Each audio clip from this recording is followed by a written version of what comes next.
അന്ധകാര പർവ്വതത്തിൽ നിങ്ങളുടെ കാൽ തട്ടി ഇടറുന്നതിന് മുമ്പ് അർത്ഥം എന്താണ്? ഈ ന്യായവിധിയിലേക്ക് നിങ്ങൾ പോകുന്നതിന് മുമ്പ് ആർക്കും പ്രവർത്തിച്ചു കൂടാത്ത രാത്രി. എന്റെ പ്രിയ സ്നേഹിതരെ, ലോകത്തിലെ വമ്പന്മാരായ അമേരിക്കയുടെ വെപ്പൻസുകളെല്ലാം നിശ്ചലമായി പോകുന്ന രാത്രികൾ. ആ ന്യായവിധി ചൈനയുടെയും റഷ്യയുടെയും ആയുധ സ്ഥിരാകേന്ദ്രങ്ങൾ നിശ്ചലമായി പോകുന്ന രാത്രികൾ. സൈന്യവ്യൂഹത്തിലെ രക്തചാക്രമണം നിലച്ച് സ്തംഭിതരായി പോകുന്ന രാത്രികൾ. രാഷ്ട്രീയ ഭരണകൂടങ്ങൾ നിലച്ചു പോകുന്ന ന്യായവിധിയുടെ രാത്രി. അന്ധകാര രാത്രി, ആർക്കും പ്രവർത്തിച്ചു കൂടാത്ത രാത്രി. എല്ലാ രാജ്യങ്ങളുടെയും ബുദ്ധിസ്ഥിരാ കേന്ദ്രമായ ഇസ്രായേൽ പോലും നിലച്ചു പോകുന്ന രാത്രി. സർവ വെപ്പൻസുകളും തണുത്തുറഞ്ഞു പോകുന്ന രാത്രി. മനുഷ്യന് പ്രവർത്തിച്ചു കൂടാൻ കഴിയാത്ത, ആർക്കും പ്രവർത്തിച്ചു കൂടാൻ കഴിയാത്ത യേശുക്രിസ്തു പറഞ്ഞ ആ രാത്രി, ന്യായവിധിയുടെ രാത്രി, അത് കടന്നു വരികയാണ് പ്രിയപ്പെട്ടവരെ.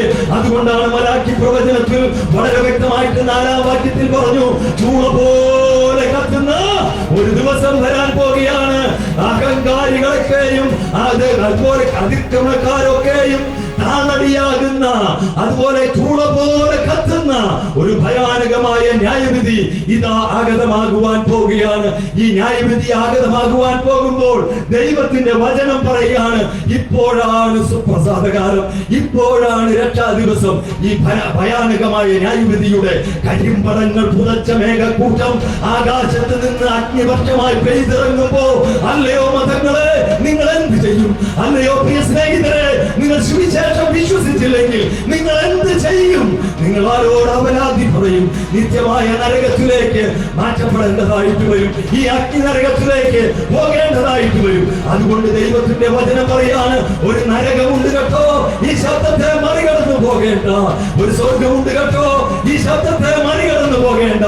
അതിന് വഴി തുറക്കുവാനായിട്ട് വന്ന, സ്ഥലമൊരുക്കുവാനായിട്ട് വന്ന യേശുക്രിസ്തുവിനെ കർത്താവ് ഉയർത്തി കാണിച്ചു. ഈ സുവിശേഷം ഇപ്പോൾ നിങ്ങൾക്ക് ജീവൻ നൽകുന്ന സുവിശേഷം. അതുകൊണ്ടാണ് പറഞ്ഞത്, ഇപ്പോഴാകുന്നു സുപ്രസാദകാലം, ഇപ്പോഴാകുന്നു രക്ഷാ ദിവസം.